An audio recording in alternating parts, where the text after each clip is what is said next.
Maria didn't mean to find the file. She was just cleaning the girl's closet the way she did every Thursday. But when the loose floorboard gave way, she saw it. Not a diary, a medical record. Page after page of visits, diagnoses, and one horrifying phrase repeated in cold, clinical type: unexplained injury consistent with force. The 6-year-old in the next room was hugging her teddy bear, silent. And the millionaire parents, hosting a charity gala downstairs, had no idea their secret was now in their maid's trembling hands. Maria was just the housekeeper, paid to be invisible in a $10 million mansion. Her entire life in this country was tied to this one job. To speak up meant risking deportation, homelessness, and shattering the only family she knew here.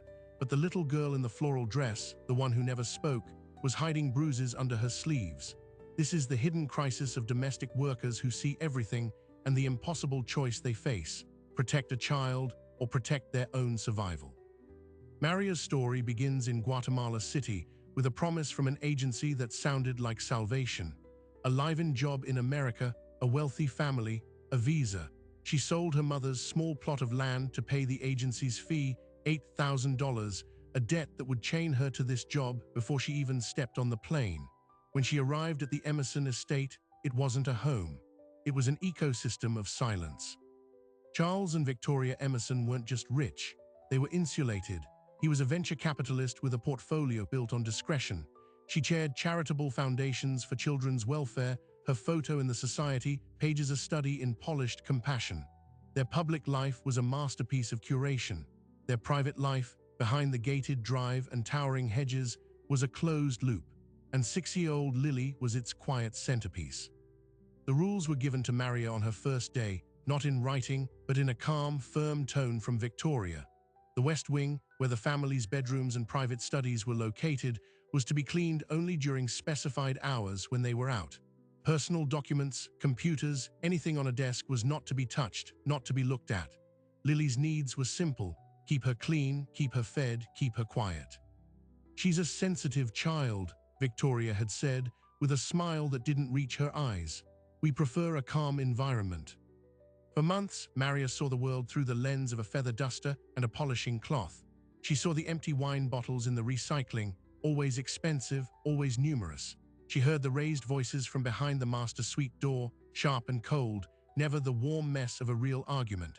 And she saw Lily, the little girl who flinched at sudden movements, who wore long sleeves even in the humid heat of July, who had a vocabulary of whispers and nods. The first concrete sign was a Thursday. Maria was organizing the playroom, a sterile, expensive space more like a museum of untouched toys. Lily was building a shaky tower with blocks. When she reached up, her sleeve slid back.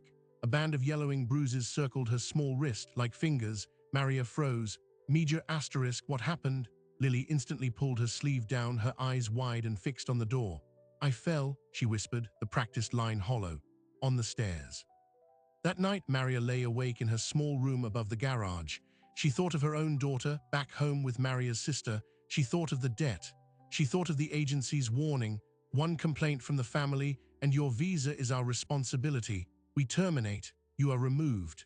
To be removed meant returning to her village not just broke, but bankrupt, a failure. But she began to watch, because not watching felt like a betrayal of a deeper law. She noted the days Victoria would return from her charity galas, her perfume masking the sharp scent of gin, her hands less steady as she brushed Lily's hair too hard, making the girl wince. She saw Charles's impatience, a cold fury that simmered when Lily spilled juice at the dinner table, his grip on his daughter's arm leaving white marks that turned to red. The medical file in the closet wasn't the first secret. It was the confirmation, the unexplained injuries, the repeated visits to a private pediatrician downtown, not the family's usual hospital. The notes: parent reports child is clumsy, repeated contusions inconsistent with developmental stage. The doctor had flagged it. And then nothing. The file ended. No follow-up from child services, no investigation. It was a record of concern that had hit a wall of privilege and been filed away, literally under the floorboards. Maria's hands shook holding the papers. This wasn't a single incident. It was a pattern, documented and buried. She had a name for the private doctor. She had dates. She had the cold, clinical language of the system describing what she saw with her own eyes. but having proof and knowing what to do with it were oceans apart. Here lies the brutal calculus of domestic work. Maria is one of over 2 million domestic workers in the United States, a workforce that is overwhelmingly immigrant women. Their median annual wage is around $13,000. They are excluded from key federal labor protections. They live in the shadows of the homes they maintain, their legal status often precariously tied to their employer's goodwill. To report a crime, especially against the very person who controls your housing, your paycheck, your right to stay in the country, is to risk everything. And the system she would have to report to is notoriously blind to homes like the Emersons. Research from places like Goldsmiths University in London reveals a shocking bias. Social workers and professionals often operate on a deep-set belief that severe neglect and abuse only happens in poor and dysfunctional families. Affluent families possess what sociologists call protective capital. They have private doctors, not clinic records. They have lawyers on retainer, not public defenders. They can reframe a crisis as a private matter, a child's behavioral issue, or a disgruntled employee's fantasy. Their wealth buys privacy, and that privacy can become a prison for a child. Maria knew none of this academic theory. She knew fear. She knew that Victoria Emerson sat on the board of the local children's hospital. She knew Charles played golf with a judge. She was a woman with no papers, no powerful friends, and a file full of words she could barely pronounce. Who would believe her? For 3 agonizing days, she carried the secret. She placed the file back in its hiding spot, her every move in the house now fraught with a new kind of terror. She tried to be extra gentle with Lily, smoothing her hair, letting her tasks in the girl's room take longer, offering silent companionship. The girl would sometimes lean against her, a tiny weight of unspoken trust, and Maria's heart would break. The turning point came on Sunday evening. The Emersons were hosting a small dinner party. Laughter and the clink of crystal floated from the dining room. Maria was clearing dessert plates from the kitchen when she heard a thump from upstairs, followed by a muffled cry. It was Lily's floor. She moved on instinct, slipping up the back staircase. Lily's door was ajar. Victoria was inside, her back to the door. Lily was on the bed, curled tight. "I am tired of this sullen little act," Victoria hissed, her charity gala voice gone, replaced by something venomous and low. "You embarrass me in front of the guests. Smiling is not difficult." She reached down and grabbed Lily's arm, yanking the girl upright. "Now you will come downstairs and you will be perfect. Do you understand?" Maria didn't move. She couldn't. The scene held her paralyzed. This was not the polished philanthropist.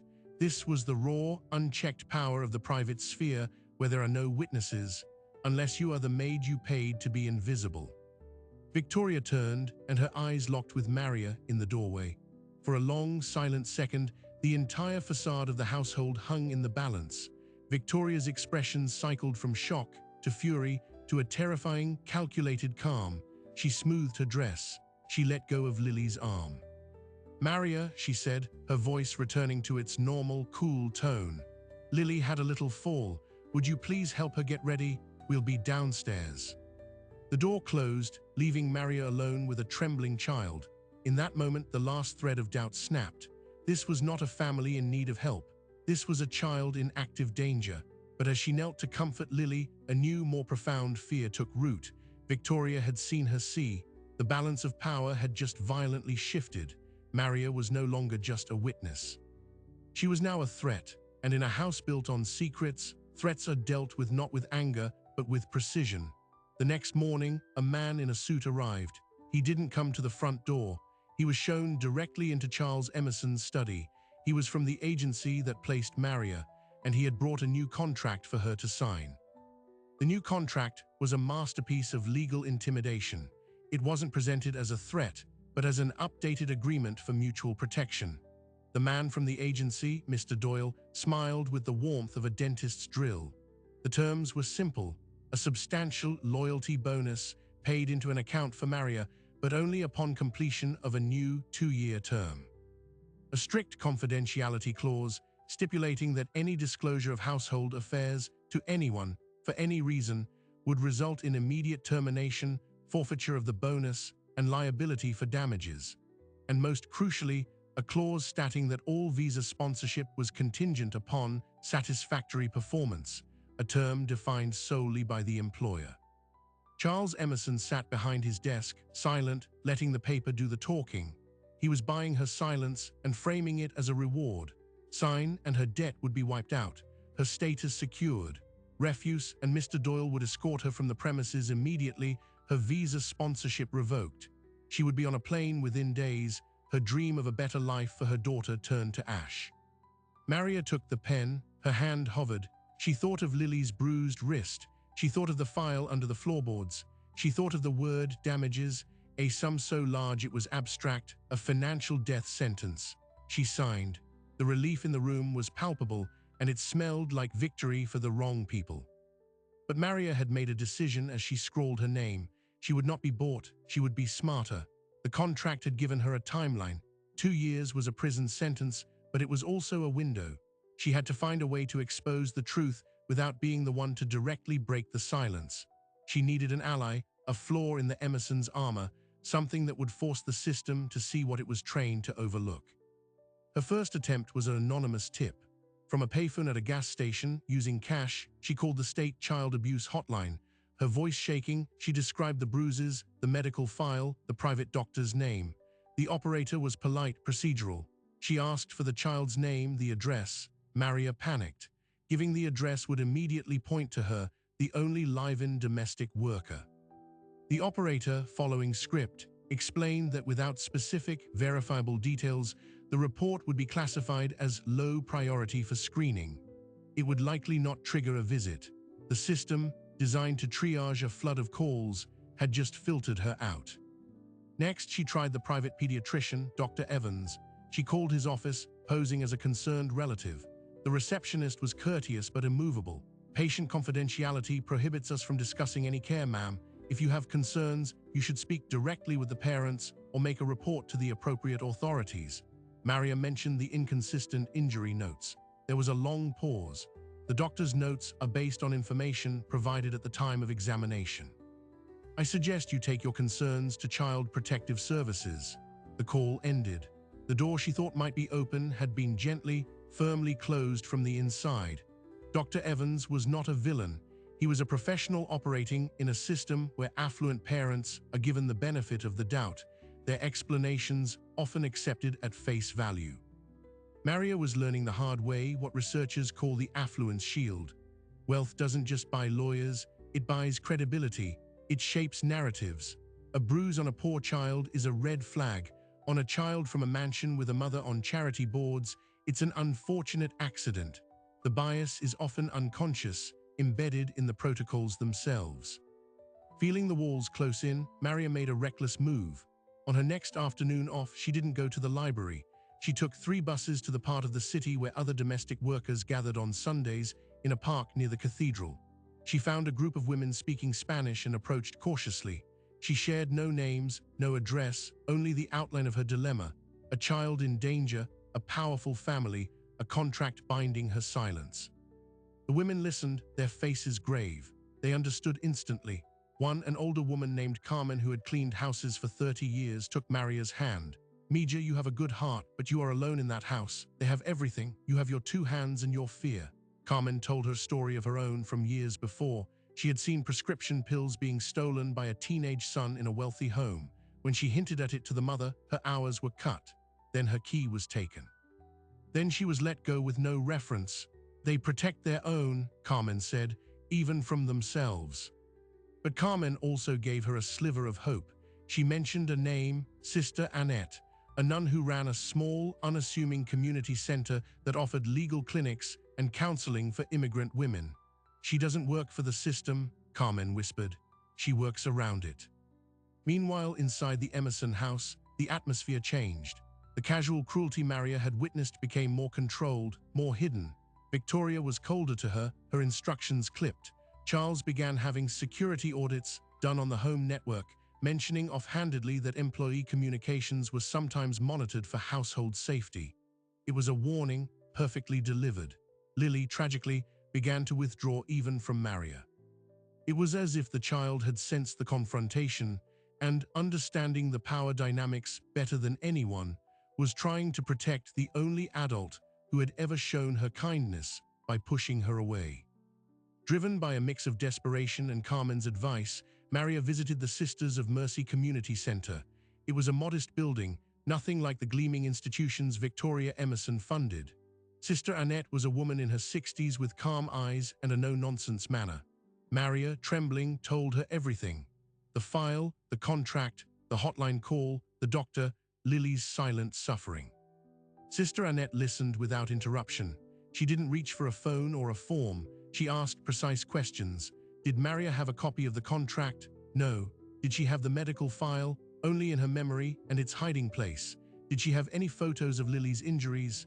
No. Taking a photo felt like an impossible violation and a sure way to get caught. What you are describing, Sister Annette said finally, is not just a case of suspected abuse. It is a case of labor trafficking using visa coercion as the mechanism of control. The threat of deportation to ensure silence is a classic tool. She explained that while Maria's immigration status made her vulnerable, it also opened a different, narrower path. The National Domestic Workers Alliance and some specialized legal nonprofits sometimes took on cases like hers, where the abuse of a worker and the abuse of a child were intertwined. But they needed evidence, hard evidence. The medical file is key, Sister Annette said. Without it, it's your word against a pillar of the community. With it, we might be able to compel an investigation from outside the usual channels, maybe even from a district attorney's office interested in labor trafficking. But getting it out of that house is extremely dangerous. Maria left the center with a plan, but also with a new, chilling understanding. This wasn't just about saving Lily anymore. It was about exposing an entire hidden economy of silence, where children and the women who care for them are collateral damage in the preservation of a flawless image. Back at the estate, paranoia was her new constant companion. Every camera in the security system felt like a staring eye. She waited for a day when the Emersons were both attending a day-long fundraiser downtown, a rare simultaneous absence. Lily was at a playdate arranged by Victoria to show what a devoted mother she was. The house was tomb quiet. Maria's heart hammered against her ribs as she climbed the stairs to Lily's room. She moved to the closet, knelt, and pried up the loose floorboard. The file was gone. A cold void opened in her stomach. They knew they had found it, or they had suspected and removed anything incriminating. She was too late. The physical proof was gone. She slumped against the closet door, a wave of despair crashing over her. She had failed. The system had won before she even truly entered the fight. But as she sat there in the silent, sun-dappled room of a little girl who was being hurt, anger began to replace the despair. A slow, burning anger. They thought they had erased the truth. They thought they owned the narrative. Maria stood up. If the paper trail was gone, she would have to create a new one, a digital one, a trail they couldn't hide under a floorboard. She remembered Sister Annette's words about evidence. She looked at Lily's neatly made bed, her row of stuffed animals, and she noticed, for the first time, the small, colorful plastic camera on the bookshelf. A child's camera, a toy, a gift from a grandparent, likely forgotten, but it was a camera, and if it was ever used, it might contain images. Images a court couldn't dismiss as the fantasy of a disgruntled maid. As she reached for it, her own cheap prepaid phone, hidden in her apron pocket, vibrated with a text. It was from a number she didn't recognize. The message was brief, and it turned her blood to ice. The playdate ended early. They're on their way home. 15 minutes. Doyle is with them. They weren't just coming home. They were bringing the agency man. The trap wasn't just set. It was about to be sprung. Maria had the toy camera in one hand, the damning text in the other, and no way out of the house without being seen. The evidence she sought might be in this tiny plastic device, and the people who wanted to bury that evidence were pulling into the gated driveway. 15 minutes. The text was both a warning and a death sentence. Maria's mind raced. The front door was monitored. The kitchen entrance led to the courtyard, visible from the drive. Her only chance was the old service staircase that fed into the basement laundry, and from there, the bulkhead doors to the side garden. She shoved the plastic camera into the waistband of her uniform, covered by her apron, and moved. She was at the basement door when she heard the distinct beep of the front gate opening. They were early. She flew down the narrow stairs, her footsteps silent on the worn wood. The basement was a maze of storage and humming machinery. She found the bulkhead, but it was secured by a heavy bolt, rusty from disuse. She threw her weight against it. It groaned but didn't budge. Above her she heard the front door open, followed by voices. Charles Emerson's low tone, Victoria's sharper one, and the oily, assertive cadence of Mr. Doyle. They were in the foyer. They would go to the study. They would wait for her, or they would come looking. Panic tightened her throat. She looked around wildly. There was a small, high window barely big enough for a cat. It was her only other exit. She dragged a storage crate beneath it, climbed, and smashed the glass with the heel of her shoe, wrapping her hand in her apron to clear the shards. The opening was still too small. She was trapped. Then a small voice from the top of the stairs. "Maria." Lily stood there, back from her playdate, still in her coat. She looked down into the dim basement, her eyes wide. "Mommy is looking for you. She's angry." In that moment, a horrific plan formed in Maria's mind. It was unfair, it was dangerous, but it was the only way. "Major asterisk, I need your help," she whispered, climbing down from the crate. She pulled the toy camera from her waistband. "I need to take this to some people who can help you, but I can't get out. Can you hide this for me? Somewhere in your room where no one would ever look in your toys." Lily stared at the camera, then at Maria's desperate face. The child's expression shifted from confusion to a heartbreaking understanding. She nodded once, a solemn, tiny gesture. She took the camera and tucked it into the pocket of her dress, just as heavy footsteps sounded on the main staircase. "Lily, down here now." Victoria's voice cracked like a whip. Lily gave Maria one last look, then turned and scampered up the stairs. Maria heard the murmured exchange, Victoria's voice demanding to know what she was doing. "I thought I heard a mouse," Lily's small voice replied, a lie delivered with terrifying calm. Seconds later, the basement door swung open fully. Charles Emerson stood there, Mr. Doyle just behind him. Charles's face was a mask of cold disappointment. "Maria, we'd like to speak with you in the study, now." The study felt like a courtroom. Victoria stood by the fireplace, not looking at her. Doyle took a seat, opening a leather portfolio.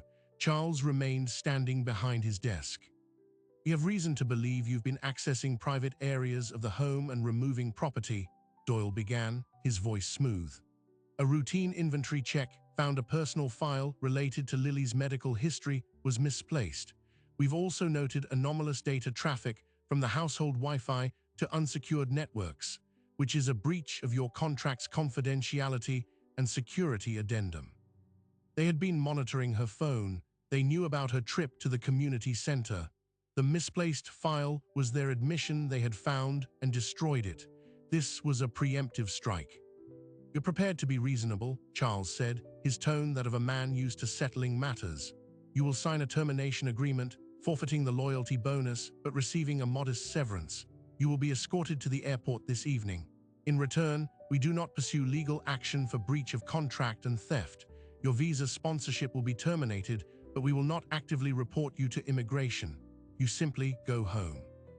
It was a cleaner, quieter version of deportation. They were offering her a chance to disappear without a fight, to choose her own safety over Lily's.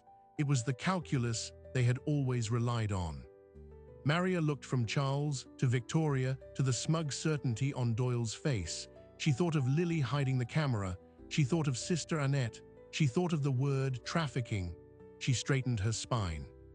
"I will not sign," she said, her voice surprisingly steady, "and I will not get on a plane."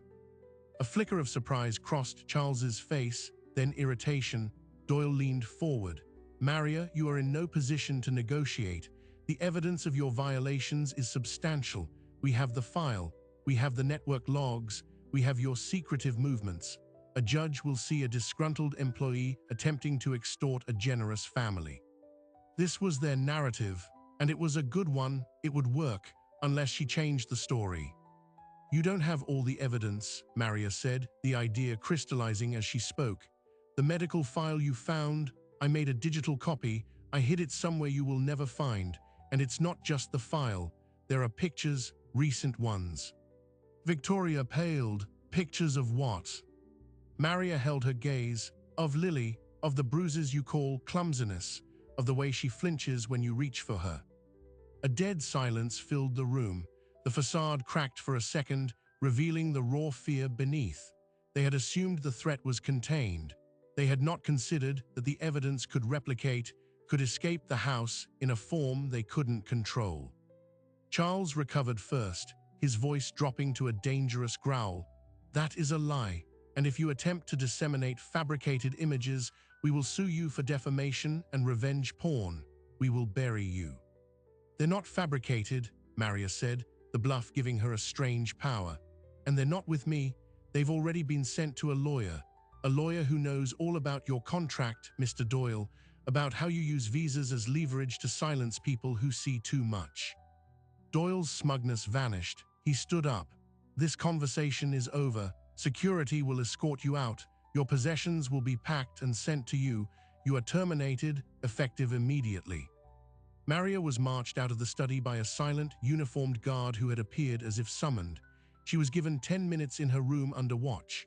She packed a single bag, her hands trembling not with fear now, but with a furious, focused energy. She had played her hand. She had bought time. But the evidence, the real evidence, was still in the house, hidden by a 6-year-old girl. As the guard drove her to a cheap motel at the edge of the city, paid for 1 week, Maria used her prepaid phone. She called Sister Annette. "They took the bait. They think I have copies. They fired me. But the real evidence, it's still inside.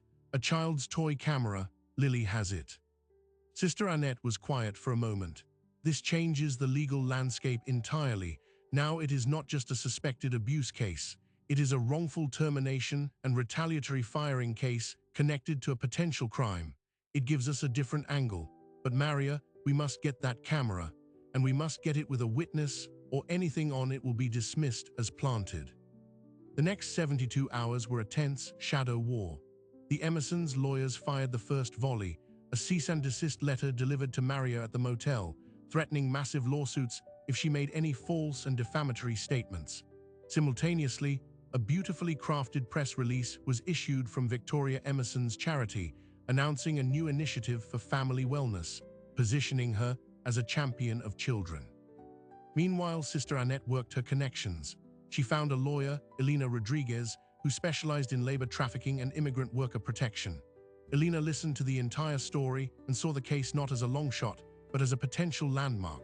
"The intersection of child abuse and labor coercion is a blind spot in the law," she said. "We can use one to prove the other, but we need to get the camera, and we need to do it in a way that preserves the chain of custody for evidence." The plan was audacious. Elena filed an emergency motion in family court, petitioning for a temporary protective order and custody assessment for Lily Brooks Emerson based on credible allegations of abuse and neglect from a material witness. The witness was Maria. The motion was a long shot, but its purpose was not to win, it was to trigger a reaction. It worked too well. The Emersons' high-powered family law attorney, a man named Arthur Finch, descended on the case like a thunderstorm. He filed a counter-motion to dismiss, attaching affidavits from Dr. Evans, the pediatrician, stating Lily was a somewhat clumsy but otherwise healthy child, and from a child psychologist hired by the family who declared Lily well-adjusted and happy. He painted Maria as an unstable, vengeful ex-employee seeking a payday, leveraging the tragic death of her own husband years ago as proof of a pattern of instability. This was the wait, it gets worse moment. They had investigated her. They had found her past trauma and were weaponizing it. The hearing was set for 5 days later. The judge, a respected jurist known for caution, was unlikely to upend a child's life based on a housekeeper's word against that of 2 pillars of the community and their hired experts. Maria was crumbling. The legal onslaught was one thing. The invasion of her past was another. She felt the walls closing in again. Then she received a message, not a text, a drawing, delivered to Sister Annette's center in a plain envelope with no return address. It was a child's drawing done in crayon, a yellow house with a red door, a stick-figure girl with a blue dress, and next to the house a large, lumpy brown shape with a smile, a teddy bear, scribbled at the bottom in wobbly letters, "For Maria." Sister Annette stared at it, then at Maria. The camera, she hid it in her teddy bear. It was the breakthrough. And it was a nightmare. How do you get a teddy bear from a child's room in a locked, guarded mansion under active litigation? You don't, not without the law. Elena Rodriguez made a desperate, calculated move. She called Arthur Finch. She didn't plead. She laid out a new fact. My client has informed me that specific physical evidence of abuse, a digital recording device, is currently inside your client's home, hidden in the child's belongings. We are filing an addendum to our motion to include a request for a forensic search of the child's room, specifically for a child's toy camera. If your clients have nothing to hide, they should have no objection to a neutral, court-appointed social worker conducting a walkthrough with the child to collect a few comfort items, including a favorite stuffed animal, ahead of the hearing. It would demonstrate their openness. It was a trap wrapped in a reasonable request. Finch, confident the file was gone and unaware of the camera, likely advised his clients to agree to appear cooperative. The Emersons consented. The day of the walkthrough arrived. A court-appointed social worker, a stern woman named Gail, picked up Maria from the motel. They drove to the Emerson estate. Maria would not be allowed inside, but she would be there, a visible reminder. Gail went to the door alone. She was admitted. From the car, Maria watched the imposing facade. Every second stretched into an eternity. She imagined Lily's room, Gail asking Lily to pick a few things to bring for comfort during the evaluations. Would Lily remember? Would she be too scared?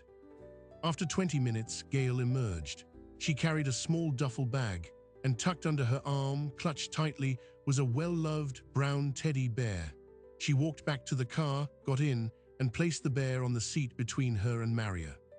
She insisted on bringing this one, Gail said, her professional demeanor unreadable. She said it helps her not be scared. The drive to the County Child Advocacy Center was silent.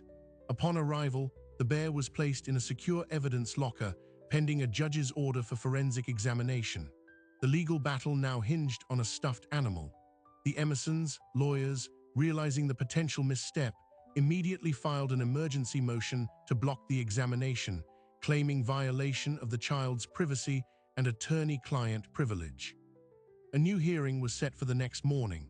One judge would decide, did the state have the right to look inside a little girl's teddy bear? The entire case, the fate of a child, and the exposure of a powerful family's secrets, now balanced on that single, absurd question. As the sun set, Maria knew the truth was physically within reach, locked in a county evidence room. And the people who had hidden it for so long were about to use every weapon they had to make sure it never saw the light. The hearing to open the bear was not in a grand courtroom, but in a judge's chambers, a sign that the system wanted this dealt with quietly. Judge Alvarez was a no-nonsense woman with a reputation for cutting through legal theater. Present were Arthur Finch for the Emersons, Elena Rodriguez for Maria and the petition, a representative from Child Protective Services, and the court-appointed social worker, Gail. Maria waited outside, her fate and Lily's sealed behind a closed door. Finch argued passionately for privacy, for the trauma of subjecting a child's intimate possessions to a digital strip search. He framed it as a violation. Elena countered with one sentence, "Your Honor, we are not asking to violate a child's privacy. We are asking to examine a potential instrument of her documented injuries. The court has a duty to protect the child, not the hiding place." Judge Alvarez listened, her expression unreadable. She had the medical file, the one the Emersons thought they'd destroyed, which Maria's lawyer had managed to subpoena from the private pediatrician's office after filing the motion. The doctor, facing a court order, had complied. The unexplained injuries were now in the judge's hands. After 20 minutes of deliberation, she ruled. The court finds probable cause to authorize a limited forensic examination of the stuffed animal, specifically for a digital recording device. The examination will be conducted by a neutral, court-approved digital forensic expert here in the building, starting now. Counsel may observe. The bear was taken to a small, secure room. A technician in gloves used a seam ripper, not scissors, to carefully open a back seam. Inside the polyester stuffing, his fingers found it, the cheap, colorful plastic camera. He placed it in an evidence bag. The next hour was spent extracting the data. The camera held 17 images and 3 short, shaky video clips. What they revealed was not graphic violence. It was something in its own way more damning. The images were selfies taken by Lily herself.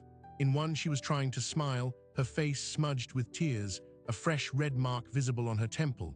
In another, her arm was held up to the lens, showing the yellowing bruises from weeks before. The videos were snippets of audio, accidentally recorded. One captured a muffled argument, Victoria's voice snarling, "Stop your sniveling or I'll give you something to cry about," followed by the sound of a door slamming and a child's quiet hiccuping sobs. Another was just ambient noise of Lily's room, with a voice, Charles's, in the background saying coldly, "She stays in her room until she learns to behave at the table. No dinner." This was not proof of a single catastrophic event. It was evidence of a climate, of emotional terror and physical intimidation documented by its youngest victim. It gave context to the cold clinical notes in the medical file. It gave a voice to the silent child. When Judge Alvarez reviewed the evidence, her face tightened. She recalled everyone to her chambers. She looked at Arthur Finch, who had begun to formulate a new argument that the child was disturbed, that she'd fabricated the images, but the judge cut him off. "I've seen enough. The petition for temporary protective custody is granted, effective immediately. Pending a full investigation by Child Protective Services and the District Attorney's Office, temporary legal and physical custody of Lily Brooks Emerson is awarded to the county. She will be placed in a certified foster home. Supervised visitation may be petitioned for by the parents at a later date, at the discretion of CPS." The ground had shifted. The affluence shield had finally cracked under the weight of a child's own testimony, captured in plastic and pixels. The Emersons were not arrested in a dramatic scene. They were served with papers. Their daughter was taken from their home by Gail, the social worker, that afternoon. The news did not hit the front page. A family court judge issued a gag order to protect the child's identity. The battle would now move from the court of public opinion, which the Emersons could manipulate, to the labyrinth of family court and potential criminal proceedings, where evidence mattered more than reputation. For Maria, the victory was bittersweet and terrifying. She had done it. She had broken the silence, but she was now a key witness in a potential criminal case against a powerful family, and her own immigration status was in jeopardy. The Emersons terminated her visa sponsorship the moment she was fired. She was now unlawfully present, with a deportation order likely in the works. This is where the intersection of crimes created a narrow path. Elena Rodriguez, working with Sister Annette, filed an application for a U visa for Maria. The U visa is a special immigration status for victims of certain crimes who have suffered mental or physical abuse and are helpful to law enforcement in the investigation or prosecution of that crime. Maria's case was a textbook example. She was a victim of labor trafficking, coercion via visa threat, and she was now the essential witness in the investigation of child abuse and neglect. The district attorney's office, now reviewing the evidence from the bear and the medical file, agreed to certify her U visa petition. It was not a guarantee, but it was a chance. It meant she could legally stay and work in the country while her application was processed, which could take years. For the first time, her safety was not tied to the whims of an abusive employer, but to her own courage in speaking up. The fallout was slow but seismic. Charles Emerson resigned from 2 corporate boards amid the quiet scandal. Victoria Emerson stepped back from her charity roles. Their social circle, built on image, began to quietly distance itself. A civil lawsuit filed by Maria, alleging wrongful termination, labor trafficking, and intentional infliction of emotional distress, was settled out of court for an undisclosed sum, enough to clear her debt, secure a modest apartment, and fund some education. The settlement included a strict non-disclosure agreement about the financial terms, but it could not silence the truth of what had happened to Lily. The criminal case proceeded slowly. Child abuse cases, especially against affluent defendants, are notoriously difficult to prosecute. Physical proof of a specific criminal act was elusive, but the evidence of neglect and emotional abuse was overwhelming. Ultimately, to avoid a public trial that would further traumatize Lily and expose everything, a plea deal was negotiated. Victoria Emerson pleaded guilty to 1 count of child endangerment, a misdemeanor. She received probation, mandatory parenting classes, and continued supervised visitation. Charles faced no criminal charges, but the family court, in its final custody ruling, granted him only limited supervised visitation, citing his failure to protect his daughter from a dangerous environment. Permanent custody was awarded to a maternal aunt who lived out of state, a woman who had been estranged from Victoria but who stepped forward to provide Lily with a stable home. Lily left the state with her aunt. In therapy, she began to speak more. She drew pictures that were no longer just houses and bears, but sometimes included a figure with dark hair in an apron, a safe, kind memory. She was, as her therapist reported, a resilient child in recovery. Maria's story did not end with a dramatic reunion with Lily. That would not have been truthful or healthy for the child. It ended with a different kind of connection. Using part of her settlement and with help from the National Domestic Workers Alliance, Maria completed a certification to become a community health worker. She now works at Sister Annette's Center, helping other immigrant domestic workers understand their rights. She teaches them how to recognize signs of abuse in the children they care for and in their own employment situations. She is a living guide out of the shadows. The final, surprising detail came a year after the case closed. Maria was cleaning out a donated box of books at the center when a small, folded piece of paper fell out of an old children's dictionary. It was another drawing from Lily sent by her aunt. This one showed two figures holding hands. One was a small girl in a blue dress. The other was a taller woman with a kind smile. Between them, she had drawn a bright yellow sun. No words were needed. It was a message of thanks, a silent echo of the courage they had found in each other. Maria framed it and placed it on her desk, a reminder that the greatest victories are not headlines, but the restoration of a single, stolen childhood. The system did not work perfectly. It worked reluctantly, pushed by relentless pressure and a piece of evidence it could not ignore. It exposed the brutal truth that for the vulnerable, both the domestic worker and the child in the gilded room, justice is not a right. It is a hard-fought conquest, and it often begins with someone who is paid to be invisible, deciding, against all odds, to see. The drawing on Maria's desk is more than a memento. It's a map of a secret passage that runs through millions of homes worldwide, a passage between the unseen worker and the unseen child, both trapped in the architecture of someone else's privilege. Maria's story is not an anomaly. It is a blueprint of a hidden crisis. We design homes to be private, and in doing so, we create perfect environments for secrets to grow. We hire people to maintain that privacy, to be silent witnesses, and then we act surprised when the very silence we purchased becomes a moral prison. The domestic worker is the ultimate inside-outsider. She knows the rhythms of the house, the hidden tensions, the small, telling signs of decay. And yet, in the eyes of the law and often of society, she is a ghost, her testimony fragile, her motives suspect, her vulnerability a tool to be used against her. This is the central, unsettling question Maria's story leaves us with. How many children are living in similar gilded rooms, their safety dependent on the courage of someone who has everything to lose? How many Marias are right now weighing a terrible equation, holding a phone in one hand and a deportation notice in the other? The systems we built to protect the vulnerable are often blind to the unique horrors that flourish behind high walls and signed confidentiality agreements. Abuse in affluent families isn't less common. It's just better hidden.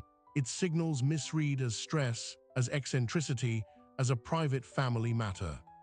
But the lesson here is not one of hopelessness. It's about the specific, actionable mechanics of change. Change didn't happen because the system worked as intended. It happened because a series of specific, calculated pressures were applied to its weakest points.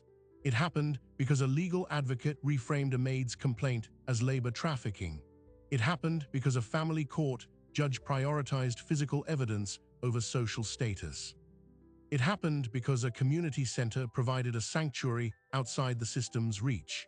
And most fundamentally, it happened because one woman, against every instinct of self-preservation, chose to see her charge not as a job, but as a human being.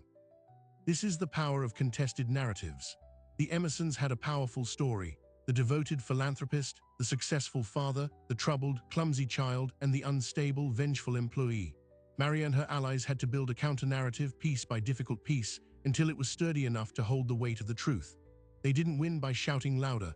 They won by being more specific, more persistent, and by finding the one crack in the facade, a child's toy camera that could not be explained away. So what do we do with this? We look closer. We listen to the people our society renders invisible. We question the convenient stories told by the powerful. We support the organizations that provide bridges out of the shadows, like domestic worker alliances and legal aid clinics. We understand that compassion is not a soft virtue, but a strategic force. It is the choice to believe the quiet voice over the loud one, the hidden wound over the polished surface. Maria's journey from a scared woman in a uniform to a community health worker is a testament to a profound truth. Sometimes, saving someone else is the only way to save yourself. Her visibility became Lily's salvation, and in securing Lily's future, she forged a new one for herself. This is the kind of story that reminds us that the world is changed not by grand announcements, but by countless, quiet acts of courage in private rooms. It reminds us that the person you overlook might be the one holding the key to a truth that needs to be told. If this story moved you, if it made you think about the unseen hierarchies in our world, then you understand the power of these narratives. Subscribe for more documentaries that pull back the curtain on the hidden forces shaping our lives. Because the next story that needs a witness could be happening right next door. Thank you for watching.